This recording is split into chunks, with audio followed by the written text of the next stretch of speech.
Hi viewers, welcome to Filmy Beat. War 2 సినిమా pre release వేదికపై NTR ఇచ్చిన స్పీచ్, అనంతరం నారా లోకేష్ పెట్టిన tweet, TDP MLA Daggubati Prasad NTR పై అసభ్య పదజాలంతో దూషించడం అన్నీ కూడా సంచలనంగా మారాయి. ఇక ఈ వరుస సంఘటనలు మరొక ముందే హీరో నారా రోహిత్ ఎన్టీఆర్ నటించిన వార్ 2 సినిమాపై చేసిన కామెంట్స్ అగ్నికి ఆజ్యం పోసినట్లయింది.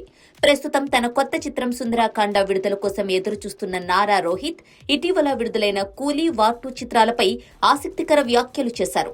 కూలీ చిత్రాన్ని చూశానని, అందులోని కొన్ని బ్లాగ్స్ చాలా బాగున్నాయని చెబుతూ ఎన్టీఆర్ నటించిన వార్ 2 చిత్రంపై మాత్రం నారా రోహిత్ స్పందించలేదు. ఆ సినిమాను తాను చూడలేదని, చూడాలన్న ఆసక్తి కూడా తనకు లేదని రోహిత్ అన్నారు. తన స్నేహితులు ఈ 2 చిత్రాల్లో ఏది చూడాలని సలహా అడిగితే కూలీ చిత్రాన్ని చూడమని సలహానిచ్చానని కూడా రోహిత్ చెప్పుకొచ్చారు. కాగా నారా రోహిత్ కామెంట్స్ పై ఎన్టీఆర్ ఫ్యాన్స్ మండిపడ్డారు.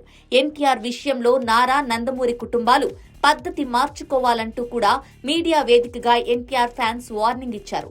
ఇక తాజాగా సుందరాకాండ ప్రమోషన్స్ లో భాగంగా నారా రోహిత్ కు ఎమ్మెల్యే ప్రసాద్ ఎన్టీఆర్ పై చేసిన కామెంట్స్ పై ప్రశ్న ఎదురుకాగా ఆయన సమాధానమిచ్చారు. వార్ 2 కాంట్రవర్సీ నా దృష్టికి కూడా వచ్చింది, కానీ నేను ఆ ఎమ్మెల్యే మాట్లాడిన ఆడియో వినలేదు, అందుకే దాని గురించి స్పందించాలని కూడా అనుకోవడం లేదు అన్నారు. ఎన్టీఆర్తో నాకు మంచి స్నేహం ఉంది, ఆయనతో కలిసి నటించాలనుకుంటున్నాను. మంచి కథ దొరికితే ఎన్టీఆర్తో కలిసి నటించేందుకు నేను సిద్ధమే అని చెప్పుకొచ్చారు నారా రోహిత్. వార్ 2 వివాదంపై నారా రోహిత్ స్పందించను అనడం ఇప్పుడు మరో చర్చకు దారితీసింది.